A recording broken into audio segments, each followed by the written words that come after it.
بسم اللہ الرحمن الرحیم اعوذ باللہ من الشیطان الرجیم بسم اللہ الرحمن الرحیم ومن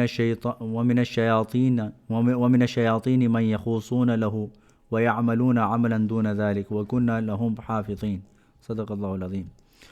سورۃ انبیاء کی آیت نمبر 81 تک گفتگو ہو گئی تھی اور آپ کو بتلایا تھا کہ کس طرح سے داؤد علیہ السلام کو اللہ تعالیٰ نے نعمتوں سے نوازا تھا اور کس طرح سے حضرت سلیمان علیہ السلام جو ان کے بیٹے تھے ان کو بھی ایسی عالی شان بادشاہت دی تھی کہ وہ ہواؤں کو حکم کرتے تھے، وہ ادھر سے ادھر لے جاتے۔ روایات میں آتا ہے کہ آپ کے لیے جنات نے ریشم اور سونے کا تخت بنایا تھا۔ اچھا، بندہ تخت سے سوچتا ہے یہ چھوٹا موٹا تخت ہوگا 2-4 فٹ کا، ایسا نہیں۔ کہتے ہیں 1 فرسخ لمبا 1 فرسخ چوڑا، فرسخ کہتے ہیں 3 مائل کو، 3 مائل لمبا 3 مائل چوڑا، اور اس کے بیچ میں سنہری کلر کی آپ کی وہ تھی، آپ کی وہ آپ کا کیا نام ہے تخت، وہ کرسی، وہ سنہری کرسی لگتی تھی۔ اس کی چاروں طرف حضرت ابن عباس رضی اللہ عنہ کی روایت ہے 6000 کرسیاں لگتی تھیں، 6000 کرسیاں لگتی تھیں، اتنا بڑا تخت۔ اور اس کے پیچھے جو ہے جنات کی کرسیاں لگتی تھیں، اور جب یہ تخت آپ کا اڑتا تھا تو اس کے اوپر جو ہے نا یہ اس کے ساتھ ایک پورا حصہ زمین کا اڑتا تھا، اس کے اندر جانور ہوتے تھے، اوپر پرندے، جب رکیں گے تو نیچے جا کے جانور جو ہے وہ ذبح ہوں گے۔ بڑے بڑے برتن تھے، کڑھائی تھے جس میں جنات کھانا بناتے تھے، وہ آسان نہیں تھا، بہت لمبا تھا اور لمبا چوڑا حساب تھا۔ اور حضرت سلیمان علیہ السلام کی عاجزی کا یہ عالم تھا کہ جب آپ کا تخت اڑتا ہے تو بالکل سر جھکا کے بیٹھ جاتے ہیں۔ تو فرشتوں نے کہا یا اللہ یہ تیرا بندہ کیسا ہے، بادشاہ ہو کے سر ایسے بیٹھتا ہے، بادشاہوں کی طرح بیٹھتا نہیں، اس کو پتہ نہیں لگتا کیسے بیٹھتے ہیں بادشاہ لوگ، ایسے ذرا طریقے سے ہیں۔ تو اللہ تعالیٰ نے فرمایا کہ اس کی اسی جھکنے نے اس کو اتنا بڑا بنا دیا، اس کی اسی ادا کی وجہ سے تو میں نے اس کو یہ بادشاہت دی۔ تو اللہ تعالیٰ کو بعض اوقات اللہ تعالیٰ لوگوں کو، انسانوں کو کوئی نعمت دے دیتے ہیں، کوئی اتھارٹی دے دیتے ہیں، کوئی مقام دے دیتے ہیں تو اکڑنا نہیں چاہیے، ٹھیک ہے نا۔ تو حضرت سلیمان علیہ السلام کی ایسی بادشاہ تو اللہ نے کسی کو نہیں دی نا، ان کا یہ حال ہے کہ بالکل اللہ کے شکر میں سر جھکا کے کہ میری کوئی حیثیت نہیں ہے اور اللہ کی ہی عنایت ہے۔ اچھا، پھر وَمِنَ الشَّيَاطِينِ مَن يَخُوصُونَ لَهُ، اور ایسے شیاطین، ایسے جنات آپ کو اللہ تعالیٰ نے دیے تھے جو آپ کے لیے غوطے کھاتے تھے، سمندروں میں نیچے جا کے آپ کے لیے ہیرے جواہرات نکالتے تھے، ٹھیک ہے نا۔ وَيَعْمَلُونَ عَمَلًا دُونَ ذَلِكَ، اور بھی بہت سے کام کرتے تھے، روایات میں آتا ہے کھانا وانا بھی پکاتے تھے اور بہت کچھ کرتے تھے۔ وَكُنَّا لَهُمْ حَافِظِينَ، اور ہم ہی ان کے لیے حفاظت کا انتظام کرتے تھے، اللہ تعالیٰ فرماتے ہیں۔ ایک روایت میں آتا ہے کہ حافظین سے مطلب حفاظت اس لیے کہ جنات جو ہوتی ہیں نا ان کی خمیر میں شرارت ہوتی ہے، بس شرارت کرنے کا ان کا موڈ ہوتا ہے، اس لیے جنات کبھی آپ کا دوست بن ہی نہیں سکتا، آپ کو ضرور چکر دے جائے گا، ٹھیک ہے نا، آپ کو دھوکہ دے گا۔ اور اس لیے سلیمان علیہ السلام جب جن کو ساتھ بھیجتے تھے نا، کسی انسان کے ساتھ جگاتے تھے کہ بھئی یہ تم اس کو لے جاؤ، اس سے کام کرا لو، تو اس کے بعد اس کو ہدایت کرتے تھے کہ جیسے اس کا کام ختم ہو اس کو دوسرے کام میں لگا دینا، ورنہ یہ پرانا اپنا کیا کام ہی بگاڑ دے گا۔ تو ان کی شرارتی سی نیچر ہوتی ہے، اپنا کام کرتے ہیں، اگر ان کو بزی نہ رکھو تو پھر یہ کام بگاڑ بھی دیتے ہیں، توڑ پھوڑ کر دیں گے، بھائی ان کی ایسی طبیعت ہے۔ تو اللہ تعالیٰ فرماتے ہیں کہ ہم نے جنات آپ کے لیے مسخر بھی کیے اور پھر ہم آپ کی حفاظت بھی کرتے تھے آپ کے کاموں کی۔ تو آپ کو پتہ ہے کہ جو بیت المقدس ہے اصل تو سلیمان علیہ السلام نے بنایا تھا نا، سلیمان علیہ السلام نے جنات سے بنوایا تھا، اور وہ اس کے اندر سونے، چاندی، یاقوت، زمرد، بڑے بڑے اس میں پتھر تھے۔ پھر وہ یہودیوں کی نااہلی اللہ تعالیٰ نے بخت نصر کو بھیج کے اس کو ختم کروایا اور وہ سارا کچھ چوری کر گیا۔ اب تو خیر وہ گارے مٹی کا بن گیا، لیکن پہلے یہ اصل بڑے بڑے پتھروں سے سونے چاندی کا بنا ہوا تھا۔ اور سلیمان علیہ السلام نے اور بھی بہت سارے، اچھا یہ جو بہت ساری سائنٹیفک چیزیں آتی ہیں نا دنیا میں، اس کی کہیں نہ کوئی بنیاد کسی نہ کسی پیغمبر کے ساتھ ہوتی ہے۔ اب نوح علیہ السلام کے ذریعے اللہ تعالیٰ نے کشتی بنانے کا علم اتارا، کارپینٹری کیسے کرو گے، کشتی کیسے بناؤ گے۔ داؤد علیہ السلام کے ذریعے اللہ تعالیٰ نے زرہ بنانے کا، یہ باڈی آرمر بنانے کا علم اتارا۔ ادریس علیہ السلام جو ہے آپ کو میں نے بتایا تھا کہ قلم کے موجد تھے، قلم انہوں نے کیا تھا، لکھنا پڑھنا سکھایا تھا۔ تو ہر نبی کچھ نہ کچھ سکھاتا ہے، وہ سائنس کی ابتدا کسی نبی سے ہوئی ہوتی ہے، کیونکہ اتنی بڑی خیر جو اللہ لاتے ہیں کسی نبی کے ذریعے لائے ہوتے ہیں۔ سلیمان علیہ السلام کے ذریعے بہت سی میڈیکل سائنس کی چیزیں آپ کے ذریعے اللہ تعالیٰ نے ان کو یہاں پر انٹروڈیوس کروایا۔ تو کہتے ہیں کہ بیت المقدس آپ نے بنوا لیا تھا، ممبر کے پیچھے آپ بیٹھ جاتے تھے، لوگ تو نماز پڑھ کے نکل گئے، تو سلیمان علیہ السلام بیٹھ جاتے تھے اور ہر پودے کی خصوصیت لکھتے تھے، کیونکہ آپ کو ہر جاندار کی زبان آتی تھی، ٹھیک ہے نا. تو آپ کو جب ہر جاندار کی زبان آتی تھی تو آپ پودے سے پوچھ لیتے تھے، بتا بھائی تیرا کیا کیا فائدہ ہے، کہاں سے ملتا ہے، کتنا استعمال کیا جائے، وہ بتاتا تھا، لکھ لیتے تھے. تو یہ بعد میں جو گریک فلاسفرز تھے انہوں نے حضرت سلیمان علیہ السلام کا کام ہی جو ہے نا انہوں نے ریوائیو کیا اور اس کو بیس بنا کے وہاں سے کام شروع کیا میڈیکل سائنس کا. تو حضرت سلیمان علیہ السلام کا جو ہے میڈیکل سائنس میں بہت بڑا کنٹریبیوشن ہے. وہی میں اس لیے تھوڑا بہت بتا دیتا ہوں، ورنہ لوگ کہتے ہیں یار اسلام نے جو ہے وہ سائنس کو، دنیا کو کیا دیا. ان کو پتہ نہیں ہے کہ اللہ تعالیٰ نے تمام علوم اللہ ہی نے تو اتارے، ٹھیک ہے نا. اور جب علوم اتارے ہیں تو کسی نہ کسی نبی کے ذریعے. پھر فرمایا وَأَيُّوبَ إِذْ نَادَىٰ رَبَّهُ أَنِّي مَسَّنِيَ الضُّرُّ وَأَنْتَ أَرْحَمُ الرَّاحِمِينَ. پھر ایوب علیہ السلام کا ذکر کرو کہ جب اس نے اپنے رب کو پکارا. ایوب علیہ السلام کو آپ کو پتہ ہے کہ صبر بڑا مشہور ہے، صبر بڑا ہی مشہور ہے. کہتے ہیں کہ اللہ تعالیٰ ان کو بڑا مال و دولت دیا تھا، اتنا مال و دولت دیا تھا کہ ان کے پاس ہر طرح کا جانور، اونٹ، بکریاں، بیل، زمینیں، گھر، بچے، بیویاں، بس بیجا تھی ہر جگہ، بس جو ہے ان کے پاس. آپ اور پھر اس کے بعد اللہ کی اتنی شکر گزاری کرتے تھے، اتنی شکر گزاری کرتے تھے کہ بس ہمیشہ اللہ ہی کی حمد و ثنا کرتے رہتے تھے. نماز میں جب آیا کوئی نہ کوئی آئے، کوئی نہ نماز میں ہی ملتے تھے بس اللہ کی، یعنی کہ پیسے کی وجہ سے ایسا نہیں تھا کہ اللہ کی طرف سے غفلت ہو. تو شیطان کو بڑی اس سے شیطان کو ان سے بڑی ظاہر حسد بغض ہوتا تھا، کیونکہ اللہ تعالیٰ نے کہا شیطان تمہارا سب سے بڑا دشمن ہے. تو اس نے اللہ تعالیٰ سے کہا کہ یا اللہ یہ تم سے، یہ آپ کا پتہ ہے کیوں اتنا شکر کرتا ہے؟ یہ اس لیے کرتا ہے کہ اب اس کو کیوں نہ کرے بھائی، ہر قسم کا مال اس کے پاس ہے، ٹھیک ہے نا، ملینئر بلینئر ٹائپ آدمی ہے، بچے اس کے پاس ہیں، صحت مند آدمی، خوبصورت آدمی، لمبا تڑنگا آدمی، تو شکر نہ کرے تو کرے کیا؟ تو یہ تو کوئی امتحان نہ ہوا. آپ مجھے ان کے اوپر تھوڑی سا قدرت دیجئے، پھر میں اس کے مال و دولت میں ذرا اس کا مال و دولت ضائع کروں، تو پھر دیکھتے ہیں یہ کرتا ہے کیا نہیں کرتا. تو اللہ تعالیٰ نے کہا ٹھیک ہے، تو میرے بندے کو آزمانا چاہتا ہے آزما لے، میں تجھے اس کے مال و دولت میں قدرت دیتا ہوں. یہ واپس آیا، اس نے اپنے وہ جو شتومڑے ہوتے ہیں نا، شیطان تو بڑا شیطان ہے ابلیس، اس نے شتومڑے اپنے بلائے 4 اور ان سے مشورہ کیا کہ کیا آپ میں کیا خوبی ہے. اس نے کہا کہ میں جو ہوں نا بالکل آگ کا بگولا بن جاتا ہوں، جہاں سے پھر چھوتا ہوا گزرتا ہوں نا اس کو بالکل سوختہ کر دیتا ہوں، جلا دیتا ہوں. تو شیطان نے کہا پھر تو نے ایسا کرنا ہے، جو اونٹوں کا جو ان کا ریوڑ ہے نا، جہاں پہ پین میں اونٹ بندھے ہوئے، وہاں پہ آپ نے ان کے اونٹ جلا دینے. تو وہاں پر یہ گئے اور یہ شیطان گیا، اس نے پورے اونٹ جلا دیے اور جو چرواہے تھے ان کو بھی جلا کے ختم کر دیا. اچھا، ابلیس جو ہے بھیس بدل کے، جیسے چرواہا ہے، اونٹوں کا چرواہا ہے، وہ بھیس بدل کے حضرت ایوب علیہ السلام کے پاس آیا. ایوب علیہ السلام نماز پڑھ رہے تھے، نماز سے فارغ ہوئے تو مینیجر بن کے جیسے چرواہا تھا آیا، کہنے لگا آپ کو پتہ ہے سارے اونٹ جل گئے، اللہ تعالیٰ کی طرف سے آگ آئی، آفت آئی، وہ جل گئے. تو سلیمان علیہ السلام نے کہا کوئی بات نہیں، ٹھیک ہے، کوئی بات نہیں، میں تو ویسے ہی اس بات کا یقین کرتا ہوں کہ ایک نہ ایک دن تو یہ دنیا ختم ہو جانی ہے، ٹھیک ہے نا، 100 سال بعد ہونی ہے تو آج ہو گئی، کوئی بات نہیں، ٹھیک ہے نا. ہم بھی مانتے ہیں یہ ختم ہو جائے گا، یہ بھی ختم ہو جائے گا، ہم صرف زبان سے کہتے ہیں، دل سے نہیں مانتے. اس لیے ہماری کوئی چیز ضائع ہو جائے ہمیں بڑا افسوس ہوتا ہے. اگر انسان کو یقین ہو یار ہر چیز نے ایک دفعہ ختم ہو جانا ہے، کلو شیء ہالک الا وجہ، ہر چیز ہلاک ہونے والی سوائے اللہ کی ذات کے، ہر چیز نے ختم ہونا ہے. تو جب اگر بعد میں ہونی تو آج ہو گئی، ختم، ایک ہی بات ہے. تو میں تو اس بات پہ تو کہنے لگا نہیں، آپ کو پتہ ہے یہ اللہ کی طرف سے عذاب آئے، جس کی آپ نمازیں پڑھ رہے ہیں نا، اسی رب نے یہ آگ بھیجی آسمان سے اور یہ ختم کر دیا. تو ایوب علیہ السلام نے کہا تو کیا ہوا، اسی دی بھی اسی نے تھی، ٹھیک ہے نا، میں کون سا کوئی ماں کے پیٹ سے کچھ لے کے آیا تھا، میں تو بغیر کپڑوں کے برہنہ آیا تھا اور دنیا سے برہنہ ہی چلا جاؤں گا، اٹھایا بھی تو یہ تو اللہ تعالیٰ عاریتاً مجھے دی، اسی کی دی ہوئی تھی، اسی نے لے لی، کوئی ایسی بات نہیں ہے. پھر اللہ کا شکر حمد و ثنا میں لگ گئے، چلا گیا، بڑا جلا. بلکہ پھر ایوب علیہ السلام نے اس کو یہ بھی کہہ دیا کہ تیرے اندر اللہ نے کوئی خیر نہیں دیکھی ہوگی تو بڑا بدبخت ہوگا، ورنہ اللہ تعالیٰ بھی تجھے اور جانور کے ساتھ تو بھی شہید ہو جاتا. آگ لگنے سے آپ کو پتہ ہے شہادت کا رتبہ ملتا ہے، تو شہید ہونے سے بچ گیا، اس کا مطلب ہے تیرے اندر خیر نہیں. کہتے ہیں نا اللہ تعالیٰ نیک بندوں کو اٹھا لیتا، تو اس کے اندر کوئی نیکی نہیں ہے تیرے اندر جو تو بچ گیا. اچھا، یہ بڑا ذلیل و خوار ہو کے چلا گیا تھا، ٹھیک ہے. اگلی دفعہ اس نے کہا دوسرے شتومڑے سے آپ کیا کر سکتے ہیں؟ کہتا ہے میں ایسا چیخ مارتا ہوں جانور مر جاتے ہیں. کہتا ہے پھر آپ نے ایسا کرنا ہے، ان کی بکریوں کا جو پین ہے اس میں آپ نے یہ ہنگامہ کرنا ہے. کیا بکریاں ختم.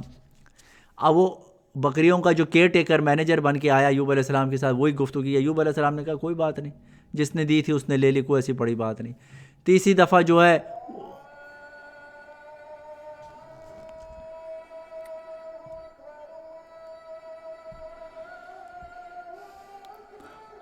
تیسری دفعہ انہوں نے کہا میں کھیتی، ایک شتومڑے نے کہا میں آندھی بن کے چلتا ہوں، کھیتیاں اڑا کے رکھ دیتا ہوں۔ انہوں نے کہا ٹھیک ہے، ان کی کھیتیوں پہ آپ نے چلنا ہے، ختم کر دینی۔ اجڑ گئیں ساری کھیتیاں، ختم ہو گئیں۔ اسی طرح سے مینیجر بن کے آیا، انہوں نے کہا کہ کوئی ایسی بات نہیں ہے، بڑا جلا تپا، اللہ سبحانہ و تعالیٰ کے پاس گیا کہ یا اللہ، یہ اصل میں ایوب جو ہے نا، اس کے ابھی تک اس کے پاس اولاد ہے، ٹھیک ہے نا، مال تو آنی جانی چیز ہے، کہتے ہیں نا پیسہ ہاتھ کی میل ہے، تو کوئی نہیں، آنے جانی چاہیے والی چیز ہے، اس کو پتہ ہے کہ میں پھر کما لوں گا، ایسی کون سی بات ہے، آپ اگر مجھے اس کی اولاد پہ قدرت دیں تو میں دیکھوں۔ تو یہ گئے، اللہ تعالیٰ نے کہا ٹھیک ہے، اللہ تعالیٰ نے اس کو قوت دی، اللہ تعالیٰ نے کہ یہ اولاد پہ دسترس حاصل کرے۔ تو ابلیس نے وہ جو محل تھا اس کی دیواریں جھنجھوڑی، اٹھا کے پٹک دیا، تو چیخ و پکار ہوئی، اور ایوب علیہ السلام کے سارے بچے اس میں شہید ہو گئے۔ اب یہ بالکل وہاں سے جیسے وہ بچوں کا کیئر ٹیکر بن کے آیا کہ آپ کے بچے سارے شہید ہو گئے، تو کہہ رہے کہ کوئی بات نہیں، اللہ نے دیے تھے۔ ایوب علیہ السلام نے اسی طرح کی گفتگو کی پیشنس کے ساتھ، بلکہ کہتے ہیں کہ اس سے پہلے ایوب علیہ السلام کی اس معاملے میں ذرا آنسو نکل گئے کہ ظاہر اولاد کا دکھ ہوتا ہے، تو آپ کے آنسو نکل گئے، لیکن پھر بھی آپ نے اپنے آپ کو سنبھالا اور جو ہے صبر کے ساتھ کہا کہ کوئی بات نہیں، اللہ کی جو مرضی اسی پہ میں راضی ہوں۔ اچھا، پھر یہ ایوب علیہ السلام کو مزید آزمانے کے لیے، آپ کو پتہ ہے آپ کے بچے ایسے مرے کہ ان کا دماغ باہر آ گیا، بھیجا باہر آ گیا، آنتڑیاں باہر آ گئیں، ہڈیاں ٹوٹ گئیں، ایسی دردناک چیخوں کے ساتھ مرے آپ۔ اللہ تعالیٰ کی جس کی نماز پڑھ رہے ہیں اسی نے آپ کے بچوں کی حفاظت نہیں کی تو کیا کرے گا؟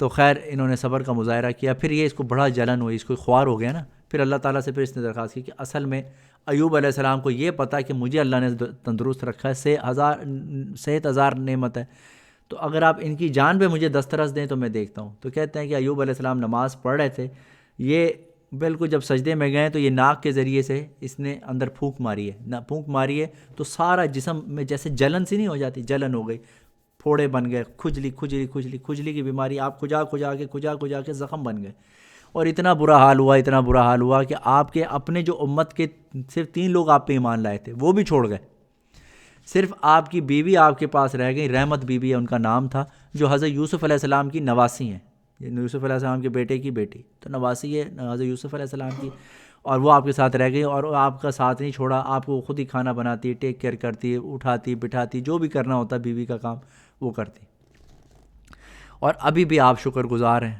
تو ایوب، اب ابلیس تو بڑا وہ سٹ پٹایا، اس نے کہا کہ اب ہم کیا کریں، اپنے شتومڑوں سے مشورہ کیا، شتومڑوں نے کہا کہ سردار جی آپ کو پتہ ہے آپ نے آدم علیہ السلام کو کیسے بہکایا تھا، آپ وہی آزمائیں نا۔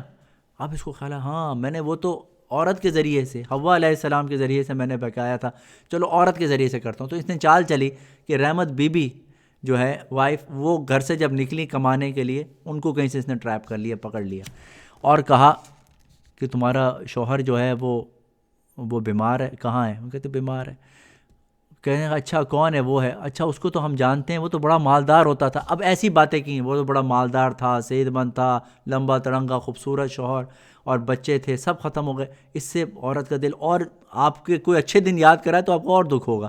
تو وہ بالکل ان کا دل نرم پڑ گیا اور رونے لگیں اور کہنے لگے ہاں بس کیا کریں۔ تو یہ شیطان نے کہا گھبرانے کی بات نہیں ہے، میں آپ کو ایک عمل بتاتا ہوں، آپ نے وہ کیا، وہ آپ کا ہسبینڈ بالکل صحیح ہو جائے گا، اور جب وہ صحیح ہو گیا تو پھر آپ یہ میں آپ کو عمل بتا آپ کریں، آپ وہ صحیح ہو جائیں گے۔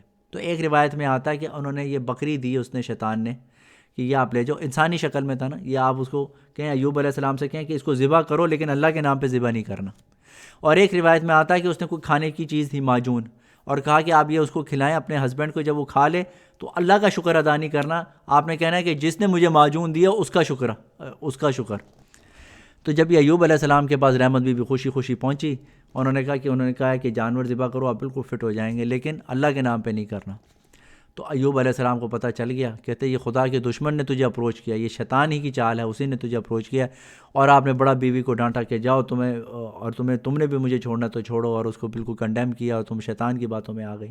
جب بالکل ہر طرف سے آپ فارغ ہو گئے، کوئی آپ کے پاس نہ رہا، بالکل آپ خود بھی لاچار تھے، اب آپ سجدے میں پڑ گئے اور کہا انی مسنی الضر، کہ اللہ مجھے یہ جو ہے تکلیف آپ پہنچی ہے، وَأَنْتَ أَرْحَمُ الرَّاحِمِينَ، اور آپ ہی سب سے زیادہ رحم کرنے والے ہیں۔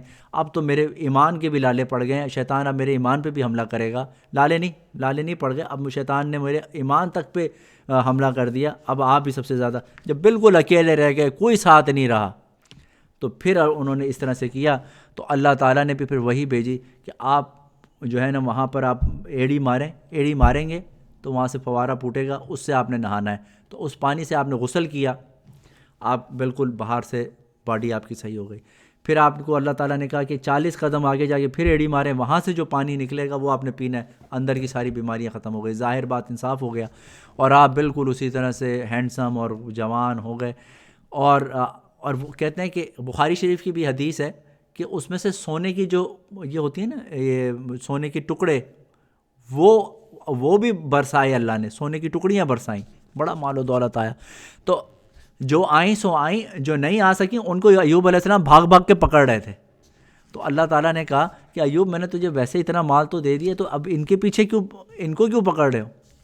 تو ایوب علیہ السلام نے فرمایا کہ یا اللہ تو نے بے شک مجھے غنی کر دیا، لیکن میں تیری رحمت سے کبھی مستغنی نہیں ہو سکتا، ٹھیک ہے نا؟ میں اس لیے نہیں اس کو پکڑ رہا کہ یہ سونا ہے یہ چاندی ہے، میں اس کو اس لیے پکڑ رہا ہوں، یہ تیری نازل کردہ رحمت ہے، اور تیری رحمت سے میں کبھی بھی میرا پیٹ بھرنے والا نہیں ہے، تو جتنی بھی مجھ پہ رحمت برسائے گا میں لوں گا۔ دیکھو یہ فرق ہوتا ہے ایک نبی کا اور ایک عام آدمی کا، یہ تھوڑی سی سوچ ہوتی ہے نا، یہ انسان کو ولی اور بنا دیتی ہے، اور یہی انسان کو تھوڑی سی سوچ جو ہے وہ ناشکرہ بنا دیتی ہے۔ زیادہ ولی بننے کے لیے کو بہت محنت نہیں کرنی پڑتی، وہ ہمارے جیسے انسان ہوتے ہیں، بس ان کی تھوڑی سی سوچ ہوتی ہے۔ آپ کماتے ہیں اس کو اللہ کی رحمت سمجھ کے کماؤ، بھلے ملینز کما لو، کوئی بڑی بات نہیں ہے، لیکن اگر آپ یہ کہیں گے کہ میں مال اکٹھا کر رہا ہوں، دنیا اکٹھی کر رہا ہوں، تو یہ تو ختم ہونے والی۔ دیکھو ایوب علیہ السلام نے بھاگ کے، بخاری شریف کی حدیث ہے، بھاگ کے وہ سونے کی ٹکڑیاں پکڑ لیں، اور بس یہ نیت کی کہ مجھے پیسے کی ضرورت نہیں ہے، پیسہ میرے پاس آلریڈی بہت ہے، اتنا مجھے سونا مل چکا ہے، تو لیکن میں آپ کی رحمت سے مستغنی نہیں ہوں۔ اچھا، آپ نے جب اپنی بیوی کو جب ڈانٹا تو یہ بھی کہا کہ یہ بھلی مانس یہ بتاؤ ہمیں اللہ نے خوشگوار زندگی کتنے عرصے دی؟ انہوں نے کہا 80 سال۔ تو کہنے لگے اچھا اللہ تعالیٰ نے مجھے بیماری کتنے دی؟ کہتے 7 سال۔ کہتے 7 سال آپ بیمار رہے، تو کہتے ہیں کہ اب مجھے بتاؤ کہ 7 سال 80 سال کی نعمتیں کھا کے صرف 7 سال میں تم تھک گئی ہو؟ جب تک میرے 80 سال اس بیماری کے پورے نہیں ہوں گے تب تک مجھے شرم آتی ہے اللہ سے کچھ کہتے ہوئے بھی، ٹھیک ہے نا؟ تو آپ نے اتنا صبر تو انسان پہ جب مشکلات آتی ہیں تو اچھا وقت بھی یاد کرے۔ ایسا نہیں ہے کہ اللہ تعالیٰ سب پہ برا ٹائم ڈالے گا، صرف برا ٹائم جہاں ہوتا ہے نا وہ ہے جہنم میں برا ہی ٹائم چلے گا، کہ سب کا برا ٹائم ہے، کوئی اچھی چیز نہیں۔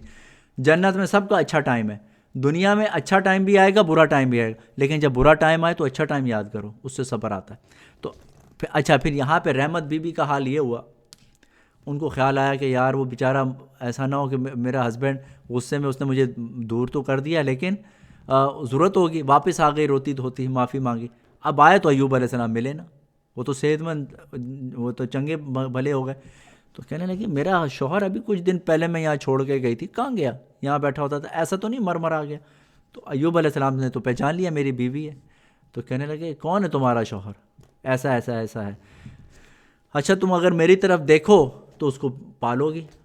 اچھا انہوں نے بڑی، کیونکہ ظاہر ہے وہ تو اجنبی سمجھتی تھی، بڑی لجاجت کے ساتھ دیکھا، آہستہ آہستہ جب چہرے پہ غور سے دیکھا، کہتے ہیں تم تو ایوب ہو، کیسے صحیح ہو گئے؟ تو انہوں نے سارا قصہ بتایا کہ تم جب چلی گئی تھی اللہ تعالیٰ نے رحمت کر دی اور یہ ہمارا معاملہ ہوا، تو اللہ تعالیٰ نے فاستجبنا لہ، ہم نے اس کی سن لی، فکشفنا ما بہ من ضر، اور دور کرتی وہ چیز جو اس کو لیے تکلیف دیتی، وآتیناہ اہلہ، اور پھر ہم نے اس کو عطا کی اس کا خاندان، ومثلہم، اور اس سے دگنا، جو ہم نے پہلے دیا تھا اس سے دگنا کیا، معہم، ان کے ساتھ، رحمتا من عندنا۔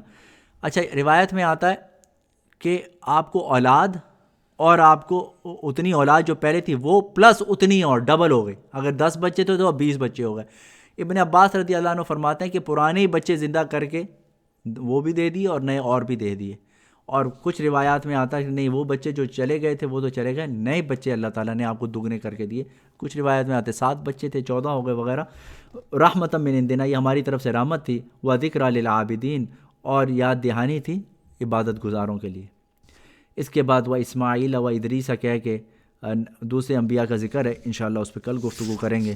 اللہ تعالیٰ عمل کرنے کی بھی توفیق عطا فرمائے اور قرآن کا حقیقی نور بھی عطا فرمائے، آمین یا رب العالمین۔ وصلی اللہ تعالیٰ علی خیر خلقہ محمد و علیہ وصحبہ اجمعین۔